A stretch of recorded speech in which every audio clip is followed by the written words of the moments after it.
There comes a moment when the noise of your mind finally breaks and silence rushes in like dark water. You stop pretending to steer the ship and realize you never had the wheel. The tides of life move with a rhythm older than thought, older than your fear. Everything you've tried to control, the outcomes, the people, the meaning, it was all smoke trying to grip the wind. Carl Jung once wrote that what we do not make conscious controls us, and that is the secret most never face. Control is a mirage that protects us from the terror of uncertainty. But in that terror lies truth.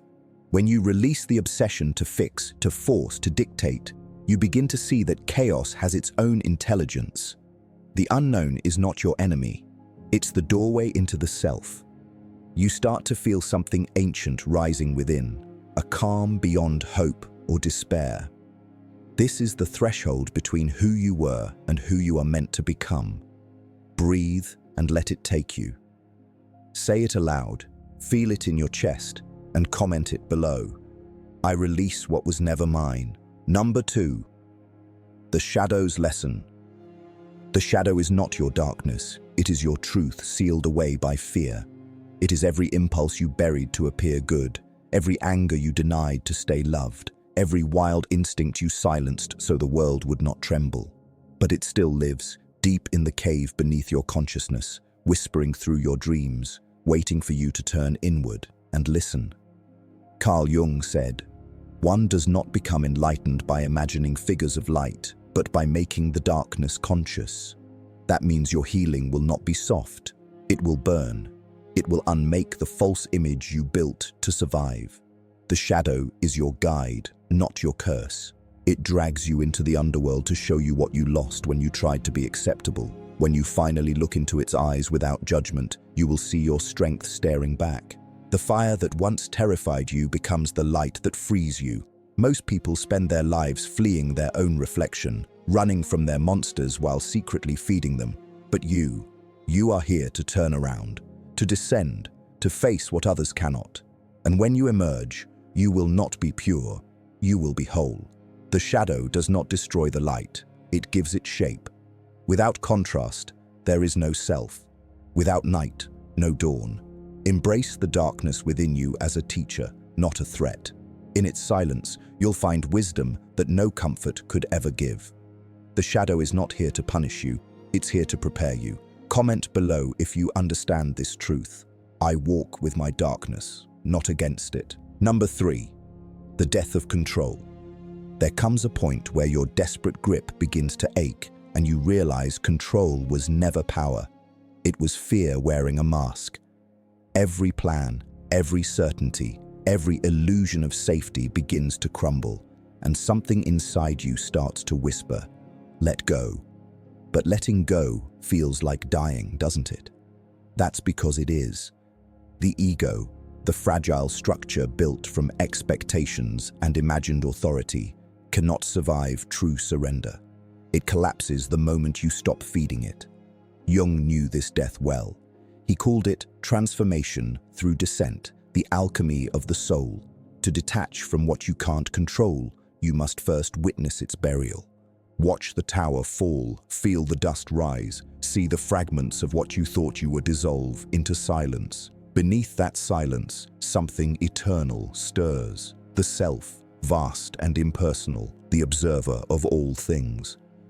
When you begin to see life through its eyes, everything changes. The chaos outside no longer defines you. The tides of fortune no longer shake you. You move like still water through the storm, untouched. Freedom isn't about mastering circumstances, it's about ceasing to be mastered by them. And from this death of control, something fierce and calm is born. Comment below if you're ready to cross this threshold. I surrender to become unbreakable. Number 4. The mirror of the world. The outer world is not what it seems. It is not random, nor cruel, nor personal. It is a mirror reflecting every hidden chamber of your inner landscape. What you call coincidence is the choreography of symbols. What you call chaos is the language of your unconscious trying to speak to you. Every person who angers you is a messenger. Every loss that breaks you is a teacher. Every silence that frightens you is an invitation to listen. Jung believed that the psyche communicates through projection. What we reject within ourselves, we cast upon others. That's why detachment begins not with escape, but with recognition. The world is showing you yourself over and over until you understand. When you despise arrogance, it is your own pride asking to be seen. When you envy beauty, it is your own unlived radiance crying to be remembered. When you fear abandonment, it is your own soul aching for reunion. The mirror is merciless, but it is also holy. The moment you stop fighting its reflection, you start reclaiming your power. You no longer react, you observe. You no longer blame, you translate. You begin to realize that the storm outside is only weather passing over the landscape of your mind. The world has no obligation to be kind or fair. Its purpose is to awaken you. When you understand that, you become untouchable. Reality stops being an adversary and becomes a dialogue between your consciousness and the deep unknown. So look around, not with judgment, but with curiosity. Every symbol, every encounter, every twist of fate is your soul speaking in code. The question is, will you listen, or will you keep cursing the mirror for showing you your face? Comment below if you see through the illusion. The world reflects, I awaken. Number 5. The alchemy of suffering. Suffering is not punishment, it is purification. It burns away illusions, leaving only what is real. Every wound you carry is a door, an entrance into deeper awareness, if only you have the courage to walk through it. Jung understood that the psyche does not evolve through comfort but through confrontation. Pain is the hand that pushes you toward the self, yet most people flee it, numb it, disguise it, and call that healing. But true healing is not escape, it is transmutation. Just as lead becomes gold through fire, the human soul becomes luminous through the heat of suffering. When life crushes you, when everything you planned dissolves into nothing, that is when the alchemy begins. The ego screams, the heart fractures, and the false stories of who you thought you were are stripped away. What remains is essence, pure, unguarded consciousness. The moment you stop resisting pain, it changes shape. It reveals its hidden face, wisdom. Every tear you shed carries the minerals of rebirth. Every scar is a symbol of transformation. The soul does not seek comfort, it seeks expansion. And suffering, cruel as it seems, is the path to that expansion. When you detach from the belief that pain means failure, you begin to see it as initiation. You are being tempered, refined, reborn. The darkness you endure now is the womb of your next self. Trust the process. Let the fire sculpt you. Let the sorrow carve space for something vast to enter. Pain is not the enemy of your spirit, it is its oldest ally. Comment below if you have felt the fire and chosen to rise. I turn pain into power. Number 6. The still point within the chaos. There is a place inside you that never moves. Beneath all your storms, beneath the endless noise of thought and fear and craving, there exists a still point, untouched, eternal, silent. You cannot find it by searching outward. You cannot create it by force. It reveals itself only when everything else collapses. Jung understood this as the center of the self, the axis around which the chaos turns. To reach it, you must first lose your fascination with control. You must stop trying to fix the ocean and instead learn to breathe beneath it. The still point does not fight the waves. It watches them. It does not resist the storm. It listens to its rhythm. When you enter that inner space, you begin to see that nothing outside can truly harm you. The world can shout, people can leave, time can decay everything you love, but the core remains vast and unmoved.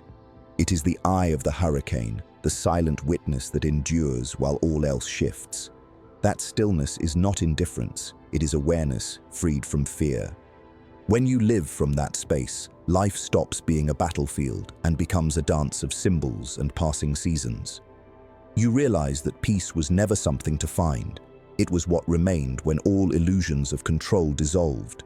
Yet this discovery requires courage, because to sit in stillness is to face everything you've been running from. The mind will rebel, whispering that silence is emptiness, that stillness means death. But those are the cries of the ego terrified of its own dissolution. Stay, wait, breathe. Let the chaos roar around you and do nothing. Do not chase, do not flee, do not interpret, simply witness. In that moment, something extraordinary happens. The storm begins to lose its power over you. You see that its thunder is only sound, its lightning only light. The still point teaches you that the world does not need to be tamed for you to be free. Freedom exists in the middle of motion, serenity within noise. This is the paradox of detachment. You stop needing the world to change before you can rest. You rest first, and the world changes shape around your calm. This is mastery without domination, strength without resistance, control without control. When you live from this stillness, your words carry weight, your silence speaks, and your presence calms the spaces you enter. The still point is not escape, it is embodiment. Comment below if you've touched this silence within you. I am the calm within the storm. Number 7. The dance of fate and free will. Fate and free will are not opposites. They are partners in a dance older than time. One moves through you, and one moves because of you. Jung often spoke of individuation, the process of becoming who you truly are. And this path is woven between both forces. Fate is the pattern, the great design that shapes the stage of your life. Your wounds, your gifts, the encounters that sculpt your soul. Free will is how you move upon that stage, how you interpret the symbols that fate lays at your feet. To detach from what you cannot control, you must understand that fate gives the melody, but you choose the rhythm. The unconscious guides events toward your awakening, sometimes through beauty, often through pain. The ego, terrified of chaos, calls this injustice, yet the deeper psyche knows it as initiation. The choices you make, how you respond, how you endure, how you transmute, determine the texture of your becoming. You are both the puppet and the puppeteer, the dreamer and the dream. When you align your will with the silent intelligence of the unconscious, life stops feeling random. Coincidences align, timing sharpens, and what once felt meaningless begins to shimmer with purpose. You realize destiny is not something that happens to you, it happens through you. Every limitation becomes a tool, every setback a direction. Free will, when guided by ego, breeds resistance and exhaustion. But when guided by the self, it becomes surrender in motion, a deliberate harmony with the unseen order. Fate is not the enemy of freedom, it is its frame. Without boundaries, there is no art. Without structure, there is no song. Even the stars obey a pattern, yet within that pattern burns infinite variation. So do you. Detachment, then, is not apathy, it is sacred cooperation with the mystery. You stop demanding life obey your plan and start listening for the deeper music. You realize you are being sculpted by hands you cannot see, and your task is not to fight them, but to participate in your own creation. This is the true meaning of surrender, not defeat, but intelligent trust. It is the strength to bow before forces larger than comprehension, knowing that through that bowing, you become vast. Fate shapes the clay, free will shapes the expression, and together they form the living sculpture called you. Comment below if you walk this path of paradox. I move with fate, not against it. Number 8. The language of symbols. The unconscious does not speak in sentences. It speaks in symbols, images, fragments of feeling, dreamscapes, synchronicities, and whispers that hover between meaning and madness. Jung called this the symbolic life, the hidden dialogue between the seen and unseen realms of your being. Every symbol that crosses your path is a message wrapped in metaphor, a mirror designed to awaken recognition. The rational mind dismisses them as coincidences, but the symbolic mind listens, and in listening, it begins to see the invisible pattern behind events. When you live in the symbolic dimension, the ordinary becomes sacred. The crow on the fence is no longer just a bird, it is the watcher, the reminder of transformation. The recurring dream of drowning is not punishment, it is your soul urging you to surrender to emotion. The stranger who speaks a phrase that burns into your memory is not random. They are the voice of your deeper self wearing a human mask. To detach from what you can't control, you must learn to read this language, because control exists only where understanding ends. Symbols dissolve control by pulling you into participation, not domination. You stop trying to manipulate the world and start conversing with it. Every repetition, every coincidence, every subtle echo in your day carries a whisper from the depths saying, "Pay attention." The symbolic life demands stillness, imagination, and humility. It is not for the impatient. Symbols unfold in layers, like dreams that keep revealing themselves across years. When you see beyond the literal, the universe begins to feel alive, not as an idea, but as experience. The psyche and the cosmos mirror one another. Jung called it the unus mundus, the one world where inner and outer realities intertwine. The symbol is the bridge. It unites opposites, spirit and matter, chaos and order, conscious and unconscious. When you begin to honor that bridge, you stop living in fragments. You realize that your suffering, your relationships, your successes, and your failures are all archetypal expressions, ancient patterns wearing your face for a while. The hero, the victim, the sage, the wanderer, they are all playing their parts within you. Detachment means allowing the play to unfold without confusing the actor with the role. You are the theater, not the performance. When you dream, the unconscious speaks to you in myth. When you suffer, it speaks to you in initiation. When you love, it speaks to you in union. To ignore symbols is to live half asleep, but to embrace them is to wake up in a living myth. You begin to understand that life is not something happening to you. It is happening through you, through the story you are co-creating with forces older than your name. The world becomes participatory, fluid, and full of strange grace. You start to sense guidance everywhere, not as superstition, but as deep resonance. You begin to see that the psyche, when trusted, organizes your reality through synchronicity. Events begin to echo your inner world, reflecting the exact lesson you need to face. And when you stop forcing outcomes, symbols start to reveal solutions you could never have thought your way into. This is the true intelligence of the unconscious. It does not argue, it shows. It does not rush, it reveals when you are ready. It does not flatter the ego, it humbles it until surrender becomes inevitable. To live symbolically is to stand in awe before the mystery without trying to dissect it. It is to walk through life as both scientist and mystic, observer and participant, dreamer and dream. You begin to realize that every shadow hides a message, every ending conceals a rebirth, and every silence contains a conversation waiting to be heard. The language of symbols is not meant to be solved, it is meant to be experienced. You do not translate it with logic, you absorb it with presence. When you meet your life symbolically, control fades because meaning takes its place. You no longer need the world to bend to your will when you understand that it already bends toward your evolution. Each symbol, each archetype, each vision rising from the depths of your unconscious is a compass pointing you toward wholeness. To follow it is not to escape reality, but to deepen into it. Comment below if you walk this path of meaning. I see with the eyes of the unseen. Number 9. The rebirth of the self. Rebirth does not happen in light, it happens in darkness. It begins the moment everything you thought defined you collapses and leaves you standing naked before the unknown. The self, as Jung described, is not the ego perfected. It is the wholeness that rises when the ego dies. This is not a poetic metaphor. It is psychological death, real and shattering. You lose your identities, your attachments, your certainties. The gods of meaning you worshipped, success, approval, control, fall silent.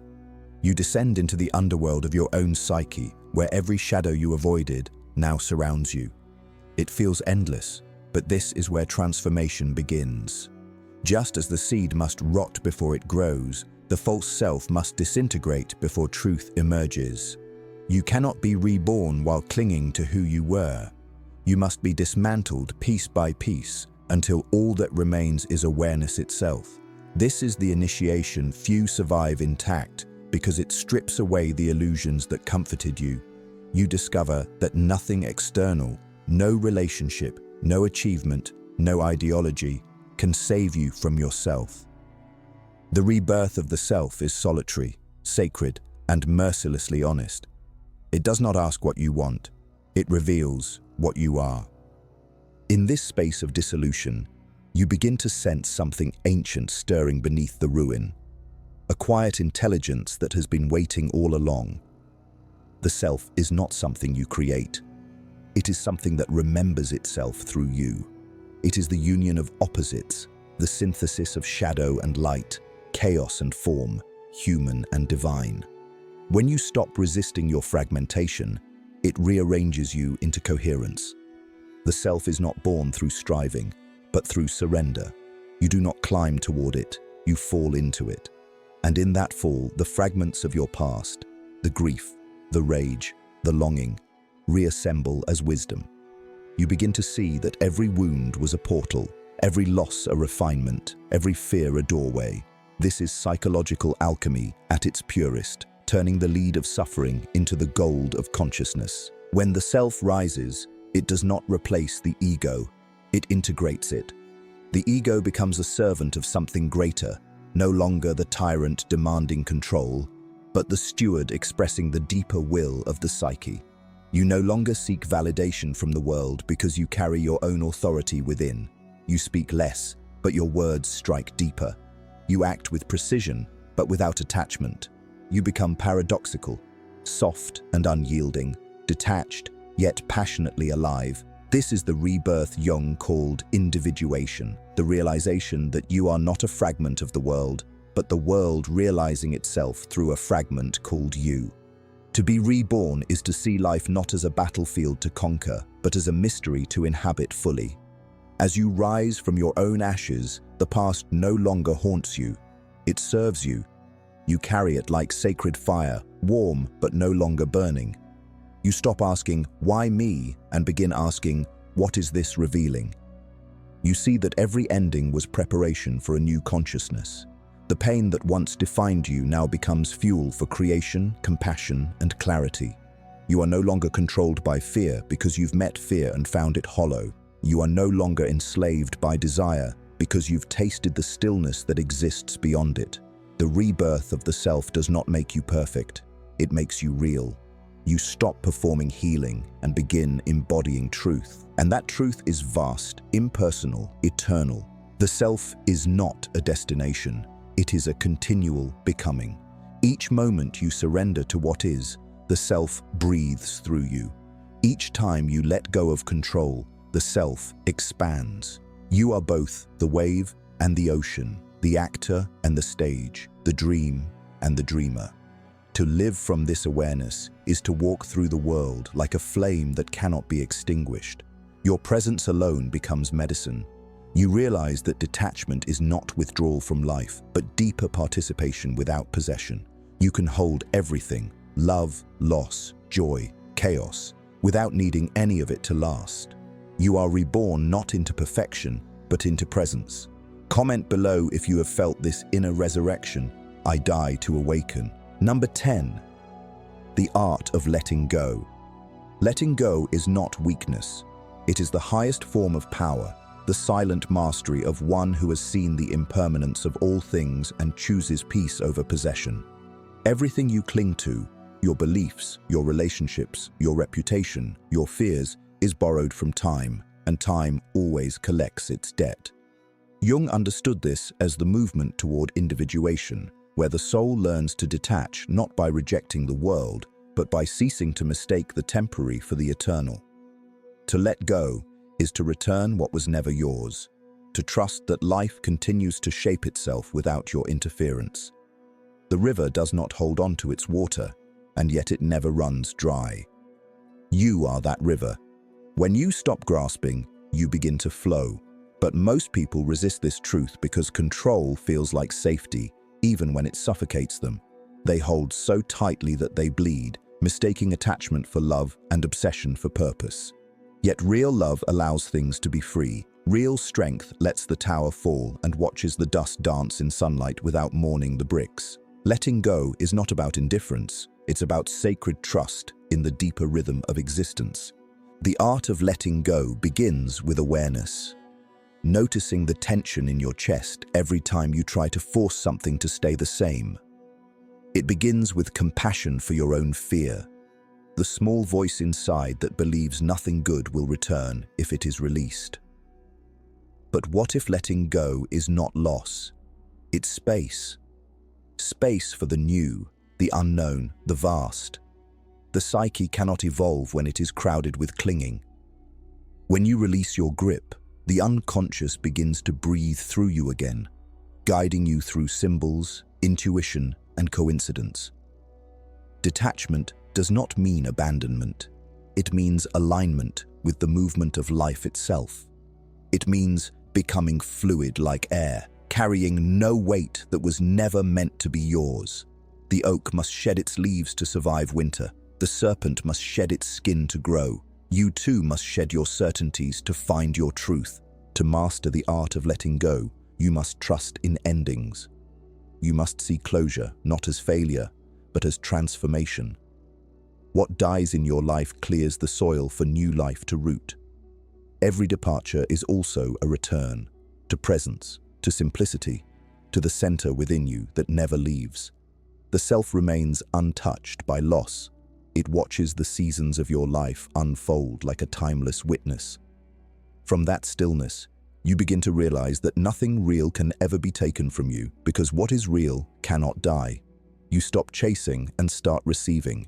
You stop demanding and start listening. You stop fearing the unknown and start falling in love with its vastness.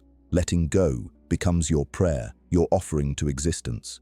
It is the gesture of open hands, the quiet surrender that says, I trust. And in that trust, everything returns, not as possession, but as grace. Comment below if you understand this final truth. I let go, therefore I am free.